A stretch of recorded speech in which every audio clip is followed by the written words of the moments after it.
शुभं कुरु त्वं कल्याणम् आरोग्यं धनसंपदा।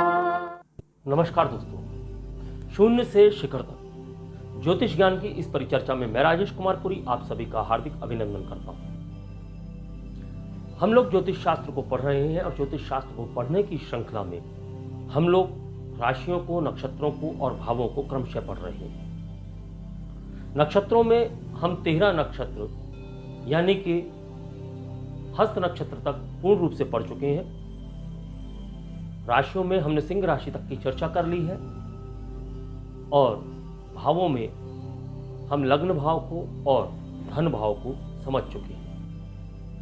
और इस श्रृंखला से पूर्व हमने ग्रहों के बारे में भी संक्षिप्त रूप से चर्चा कर ली है। इन सभी विषयों के वीडियो देखने के लिए आप आई बटन में क्लिक करके वहां जा सकते हैं और इन सभी वीडियोस को वहां देख सकते हैं। अनुरोध यह है कि क्रमबद्ध तरीके से देखें ताकि ज्ञान की सामंजस्यता और ज्ञान का क्रमबद्ध तरीके से आप तक पहुंचना संभव हो सके। आप में से कई ज्योतिषी होंगे, कई ज्योतिष ज्ञान प्राप्त कर रहे होंगे।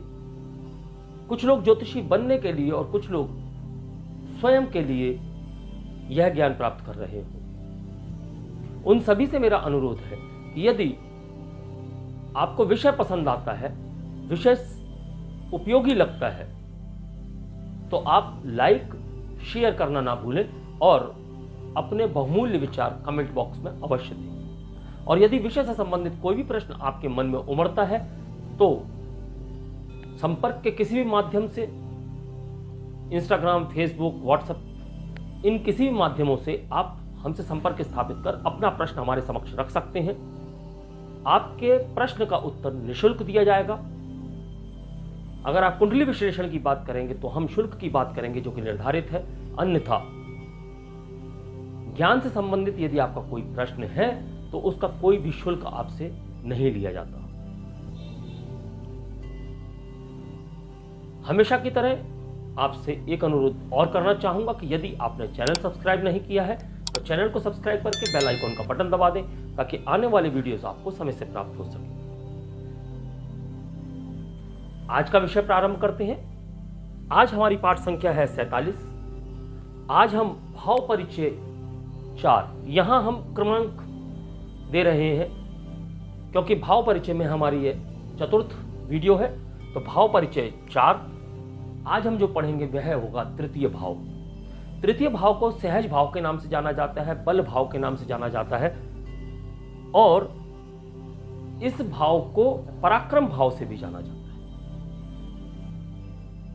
अब तृतीय भाव के कारकत्व क्या होते हैं? कारकत्व जानने से पहले हमें यह भी जानना आवश्यक है कि इस भाव का जो स्थिर कारक है वह मंगल है। तो मंगल से आप क्या समझ सकते हैं? तृतीय भाव से भी उन सब बातों को समझा जा सकता है। तो पहले तो यह समझ लें कि यह हमारा तृतीय भाव है, यानी कि लग्न से तीसरा। बहुत से दर्शक नए हो सकते हैं तो उनको समझने में थोड़ी परेशानी ना हो, तो मैं एक बार पुनः बताना चाहूंगा कि लग्न से तीसरा मतलब यह भाव आपका पराक्रम भाव है। लग्न से दूसरा यानी कि धन भाव है और स्वयं लग्न है। इस भाव के जो भावेश होते हैं वह कोई भी ग्रह हो सकते हैं, क्रूर ग्रह भी हो सकते हैं, शुभ ग्रह भी हो सकते हैं। तो भावेश कौन होता है यह भी समझ लीजिए। यदि आपका लग्न वृश्चिक राशि का है तो वृश्चिक राशि के अनुसार यहां 8 की संख्या लिखी जाएगी, यहां 9 की संख्या लिखी जाएगी और यहां 10 की संख्या लिखी जाएगी। तो 10वीं राशि यानी कि मकर राशि आपके पराक्रम भाव में आती है। तो पराक्रम भाव का स्वामी, मकर राशि का स्वामी शनि हो जाता है। तो यह एक क्रूर ग्रह है। लेकिन जब वह तृतीय भाव की बात करेंगे तो वहां पर उसके फल क्रूर नहीं होंगे। अधिकतर फल उसके इस भाव के लिए शुभ ही रहेंगे। यह एक बेसिक सी बात है यह बेसिक हमको समझना है। तो तृतीय भाव के कारकत्वों को पहले हम समझ लेते हैं। तृतीय भाव से जो जो चीजें हम देख सकते हैं वह है बल, पराक्रम, जातक का स्वर्ग नरक का जो विचार होता है, आयु का विचार, छोटे भाई बहन जातक के द्वारा की जाने वाली छोटी यात्राएं, युद्ध की बात हम तृतीय भाव से करते हैं, वीरता, मित्र, खेलकूद, धन का विभाजन, जातक की रुचि, जातक के नौकर चाकर, जातक के अधीनस्थ, जातक की जो माता है उनकी हानि और मन का संताप इसी भाव से देखा जाएगा। हम जातक के सुख दुख की बात करेंगे, धैर्य की बात करेंगे, तब भी हम इसी भाव को देखेंगे, इसी भाव से समझेंगे। इस भाव से सिपाही को देखा जाता है, सैनिक को देखा जाता है, हिम्मत को देखा जाता है, मानसिक स्थिति को देखा जाता है और मानसिक बल को देखा जाता है। यहां से हम मन की बात भी कर रहे हैं। मन की बात क्यों कर रहे हैं कि मन से यह 12वां है, तो इसका बल मन के बल को किस प्रकार से प्रभावित करता है वह भी देखना होगा। हम भावक भावम के नियम को भी यहां समझेंगे इस वीडियो के अंत में। तो पहले हम इन सब कारकत्वों को समझ रहे हैं। अब इन कारकत्वों के अलावा जब हम गले की बात करते हैं, शारीरिक अवयवों की, तो गला है, नाक है, कान है, तो गले से संबंधित रोग, नाक से संबंधित रोग, कान से संबंधित रोग, श्वास से संबंधित रोग इसी भाव के अंतर्गत आते हैं। अब हम बात करेंगे कारकत्वों के अलावा। अब इस भाव से हम देख तो रहे हैं व्यक्ति के बल को, पराक्रम को, छोटे भाई बहनों को किस प्रकार समझेंगे। अगर यदि यह ग्रह शुभ ग्रहों से दृष्ट हो, यानी कि यह भाव, यह ग्रह और ग्रह एक ही जैसे दिखते हैं, इसलिए मैं कोशिश करूंगा कि यह घर या यह भाव यदि शुभ ग्रहों से दृष्ट हो तो ऐसे में जातक को छोटे भाई बहनों का सहयोग प्राप्त होता है। छोटे भाई पराक्रमी होते हैं। छोटे भाई बहनों का पराक्रम हम पंचम भाव से देखते हैं, लेकिन यहां से व्यक्तित्व देखा जाता है तो हम जातक के छोटे भाई बहनों के इस भाग को भी बात कर सकते हैं। यदि इस भाव के स्वामी यानी कि भावेश भाव में ही हो और अगर मंगल उनके साथ बैठा हो तो व्यक्ति पराक्रमी होता है, और पराक्रम में भी अत्यधिक पराक्रमी हो सकता है। अगर मंगल बलशाली है, भावेश बलशाली है, तो आप इस बात को कह सकते हैं कि जातक पराक्रमी है। पराक्रमी होने के साथ साथ बल का प्रयोग करने वाला, बली भी होगा। जब हम बली की बात करते हैं तो भुजाओं की बात भी करते हैं, भुजबल की भी बात होती है, युद्ध की भी बात होती है। तो ऐसी सारी परिस्थितियों में हम जातक को एक पराक्रमी सैनिक भी कह सकते हैं, पराक्रमी व्यक्ति कह सकते हैं। हर क्षेत्र में वह पराक्रम दिखाता है। पराक्रम सिर्फ लड़ने भिड़ने के काम नहीं आता है कि तलवार निकाली और लड़ लिए तो पराक्रम हो गया। पराक्रम का मतलब है कि जहां व्यक्ति अपने द्वारा कोई ऐसा कार्य करे जिसके फलस्वरूप वह लोगों को सहायता पहुंचा सके और उस किए गए कार्य का फल अच्छा या बुरा जो भी हो प्राप्त होता हो। यानी कि आपको फल प्राप्त करने के लिए जो आप करते हैं वह पराक्रम कहलाता है। तो उस पराक्रम में आप कितने बली होंगे या आप आलसी हो सकते हैं। हम यहां से आलस की बात भी करते हैं, तो आलसी भी हो सकते हैं।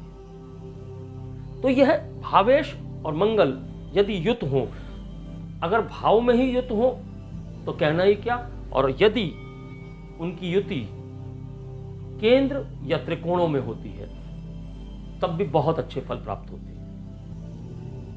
यानी ऐसी परिस्थितियों में हम इस भाव से संबंधित सभी फलों को शुभ कहेंगे, अच्छा कहेंगे। अब छोटे भाई बहनों की बात करते हैं, तो छोटे भाई बहन किस प्रकार के होंगे या इस भाव से समझेंगे। और यदि हम यह समझें कि छोटे भाई बहन होंगे कि नहीं होंगे, अक्सर हमारे पास यह प्रश्न आता है कि जातक के छोटा भाई होगा या छोटी बहन होगी। तो इस प्रश्न का उत्तर भी तो यहीं से प्राप्त होना है, क्योंकि छोटे भाई बहनों का घर है ये।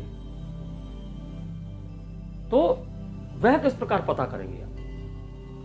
तो इस भाव की स्थिति को देखना है, इस भाव में उपस्थित राशि को देखना है, इस भाव के भावेश को देखना है, और इस भाव में उपस्थित ग्रहों को या इस भाव पर और भावेश पर पड़ने वाले ग्रहों की दृष्टियों को देखना है। यदि उनमें आप देखते हैं कि इस भाव में स्त्री राशि उपस्थित है, स्थित है, और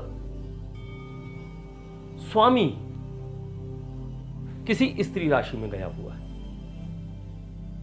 और स्त्री ग्रहों की दृष्टि इस भाव पर या भावेश पर कहीं से भी पड़ रही है, तो ऐसी परिस्थितियों में हम जातक के छोटी बहन की बात करेंगे।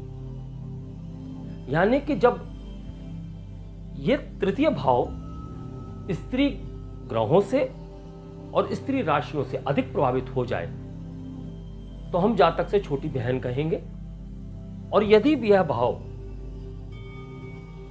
पुरुष राशि से या पुरुष ग्रहों से अधिक प्रभावित हो जाए, यानी कि यहां पर पुरुष राशि है या इस भाव का स्वामी पुरुष ग्रह है और वह कुंडली में कहीं भी पुरुष राशि में ही जाकर बैठा है, पुरुष ग्रहों की दृष्टि इस भाव पर या भावेश पर अधिक पड़ रही है, तो ऐसी परिस्थितियों में हम जातक के छोटे भाई की बात करेंगे। और यदि स्त्री ग्रहों की और पुरुष ग्रहों की, स्त्री राशियों की और पुरुष राशियों की अगर सामंजस्यता बैठती है, मिश्रित फल दिखाई देते हैं, तो हम जातक से छोटे भाई और बहन दोनों की बात करेंगे। हालांकि आजकल माइक्रो फैमिली का जमाना है, हम एक की ही बात करते हैं, लेकिन उसके बावजूद हम इस बात से को नकार नहीं सकते कि यहां से बहुत कुछ होता है। आपके चाहने ना चाहने से कोई फर्क नहीं पड़ता। जो यहां लिखा है वह तो आपके जीवन में घटित होकर ही रहेगा। अब आप उसे किस प्रकार बदलना चाहते हैं वह आप समझें। तो यह तृतीय भाव से हमने भाई बहनों को समझा, भाई बहनों के होने ना होने को समझा, छोटे भाई और छोटे बहन को समझा। यहां से हम पराक्रम को समझ सकते हैं कि मंगल यदि इस भाव में बली होकर अकेला बैठा हो तो ऐसी स्थिति में व्यक्ति पराक्रमी, निडर, साहसी होता है। वह किसी को बचाने के लिए अपनी जान की परवाह नहीं करता। बिना सोचे समझे वह व्यक्ति को बचाने के लिए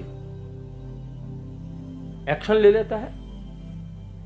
उसके साथ मिलकर यदि उसके ऊपर कोई हमला हुआ है तो दुश्मनों से लड़ने में, यदि वह व्यक्ति कहीं फंसा हुआ है तो उसको बचाने के लिए वह कूद पड़ता है। और यदि इसी भाव में शनि विराजमान हो जाए तो शनि सोचने समझने में समय व्यर्थ करता है। सोचेगा बचाऊं कि ना बचाऊं, छोड़ो कोई और बचा लेगा। चारों तरफ देखेगा कोई बचाने वाला है। हाँ, मंगल की दृष्टि पड़ जाए तो बचाने के लिए आगे कदम बढ़ा ही लेगा, लेकिन बहुत सोच समझने की बात, क्योंकि शनि वहां पर है। अब जातक के जीवन में जो कर्म भाव होते हैं, कर्म से भी संबंधित पराक्रम है, तो पराक्रम से कर्म को किस प्रकार समझ सकते हैं वो भी समझिए। यदि तृतीय भाव का संबंध या तृतीयश का संबंध षष्ठम भाव से, दशम भाव से और 11वें भाव से किसी भी प्रकार हो जाता है, और मंगल का सम्मिलित होना आवश्यक है कि मंगल भी साथ में सम्मिलित हो जाए, तो व्यक्ति सेना में जाता है या सैनिक बनता है, सिपाही भी बन सकता है, यानी वर्दी की नौकरी उसने करनी ही करनी है। अब यही तृतीयश यदि द्वितीय, षष्ठम और दशम से संबंध बना ले तो ऐसी परिस्थितियों में व्यक्ति कमीशन एजेंट होता है, यानी कि लोगों के बीच में सौदे करा के जो उसे पारिश्रमिक के रूप में प्राप्त होता है उससे अपना जीवन यापन करता है।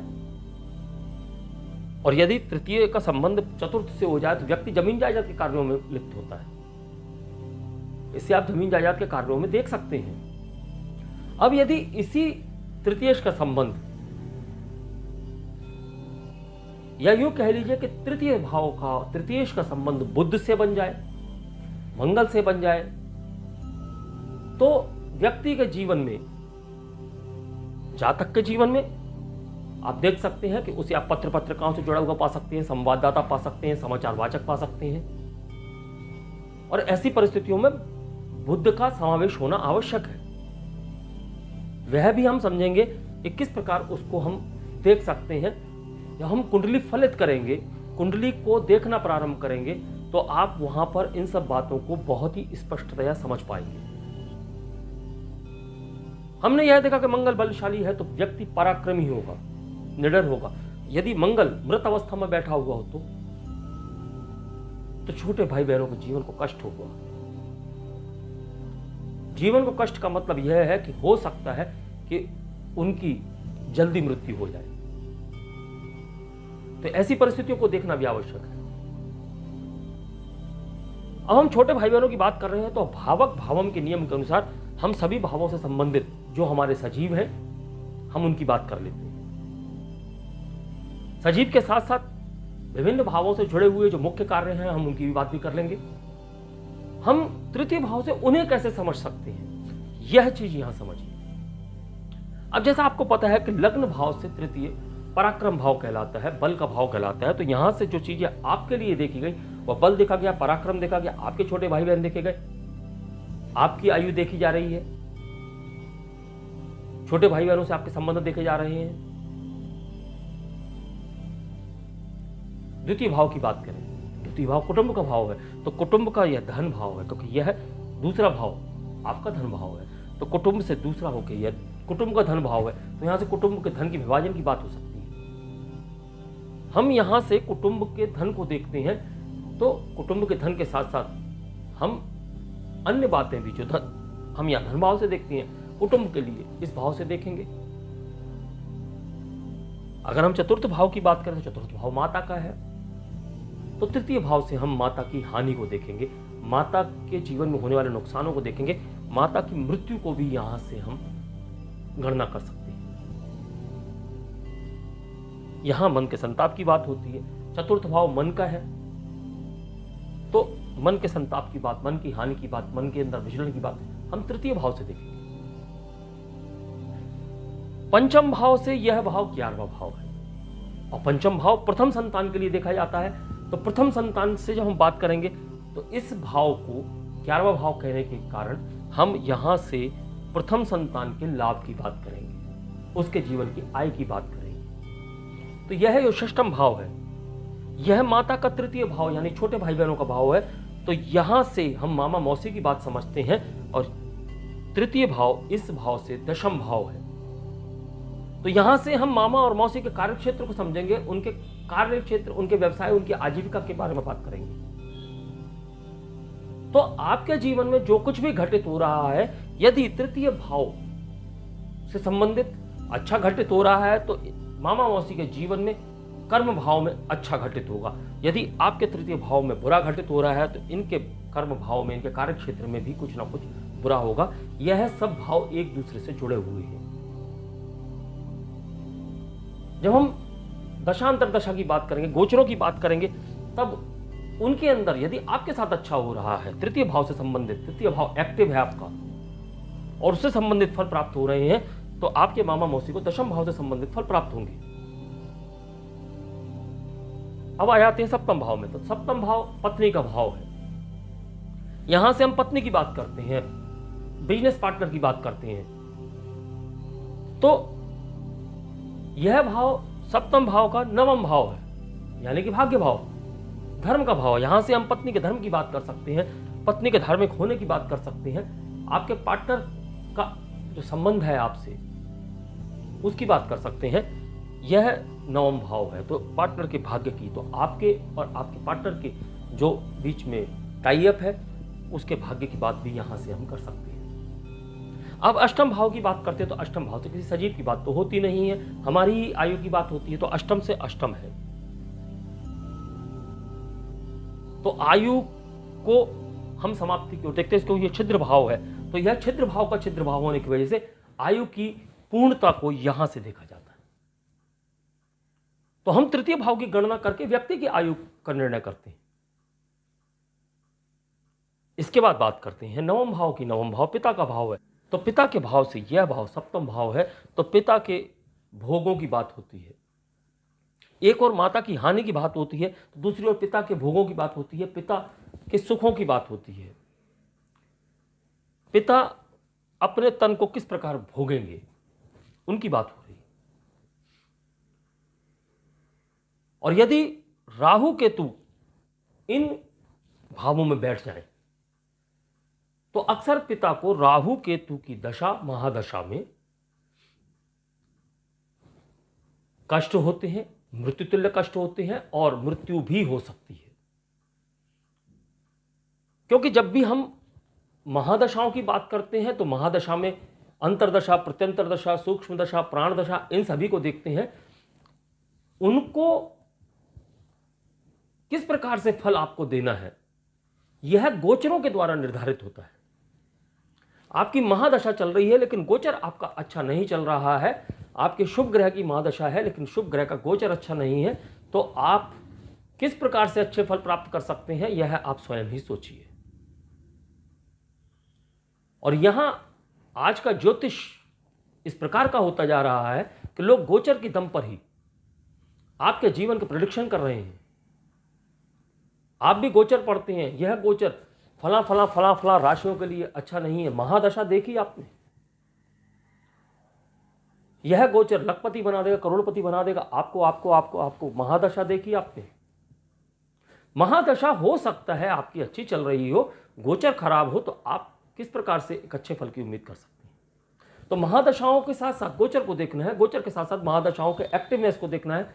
महादशाएं एक्टिव तभी होंगी जब गोचर उस ग्रह का अच्छा होगा या बुरा होगा, जो भी आपको देखना है।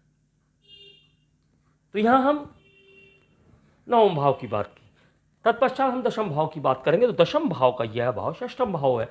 तो दशम भाव से यहां हम नुकसान की बात भी कर सकते हैं और फायदे की बात भी कर सकते हैं, क्योंकि यह है दशम का पराक्रम भी है।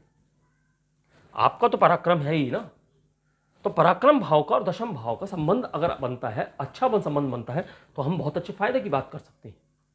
यदि दशमेश पराक्रम भाव में चला जाता है तो थोड़े से नुकसान की बात करते हैं, बाकी तो अच्छे फलों की हम बिल्कुल बात करेंगे। अब हम 11वें भाव की बात करते हैं। 11वां भाव आपके बड़े भाई बहनों का भाव है। तो बड़े भाई बहनों के भाव के लिए हम 11वें भाव को देखते हैं, और यह भाव बड़े भाई बहनों से पंचम है। तो बड़े भाई बहनों का ज्ञान, संतान, वह इस भाव से देखी जा सकती है। इसी प्रकार भावक भावम के नियम के अनुसार बड़े भाई बहन के लिए अगर ये आपको देखना है अपनी कुंडली से, तो आप इसको बड़े भाई बहनों का मान के इसे आप लग्न में रख के बाकी सभी घरों को इसी प्रकार देख सकते हैं जिस प्रकार आप स्वयं की कुंडली देखते हैं। हाँ, प्रेडिक्शन उतनी सटीक नहीं जाएगी, लेकिन जो विशेष बातें आप जानना चाहते हैं वह आप जान सकते हैं। थोड़ी बहुत अंतर के साथ आपको बहुत ज्ञान प्राप्त हो जाएगा।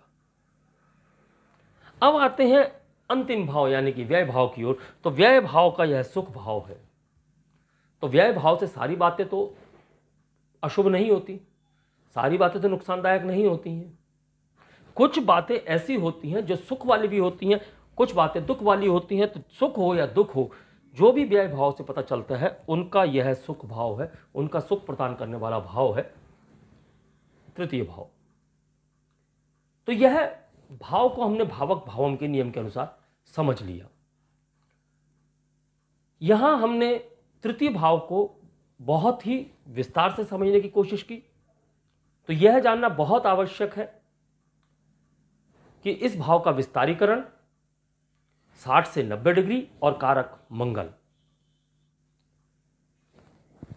इसके बाद हम अगले वीडियो में यानी कि भावों के जो हम परिचय दे रहे हैं उसमें हम चतुर्थ भाव की बात करेंगे। चतुर्थ भाव से संबंधित कारकत्वों को समझेंगे और चतुर्थ भाव से संबंधित विशेष बातों को समझेंगे। यहां पुनः मैं आपसे एक बार कहना चाहूंगा कि यदि आपने चैनल सब्सक्राइब नहीं किया है तो चैनल को सब्सक्राइब करके बेल आइकॉन का बटन दबा दें ताकि आने वाली वीडियोस आपको समय से प्राप्त हो सके। और अगला वीडियो जो हम आपके सामने प्रस्तुत करने जा रहे हैं, यानी इसके तुरंत बाद वाला, चूंकि भावों के परिचय की जो बात चल रही है वह वीडियो हम आपको देंगे जब भाव परिचय का वीडियो डालेंगे, तो अगला चतुर्थ भाव होगा। लेकिन इसके तुरंत बाद वाला वीडियो जो आएगा आपके सामने वह आएगा नक्षत्र श्रृंखला में चित्रा नक्षत्र का। तो चित्रा नक्षत्र को हम विश्लेषित करने के लिए अगला वीडियो दे रहे हैं और उसके अंदर हम नक्षत्र को पूर्ण रूप से विश्लेषित करेंगे और किस प्रकार नक्षत्र को हम समझ सकते हैं, नक्षत्र के कारकत्वों को समझ सकते हैं और वह कारकत्व जातकों के जीवन में किस प्रकार कार्य करते हैं, यह हम चित्रा नक्षत्र की श्रृंखला में समझेंगे। तो अगले वीडियो तक के लिए मैं अपनी वाणी को विराम देने की आज्ञा चाहूंगा। नमस्कार, धन्यवाद। शुभं कुरु त्वं कल्याणम्।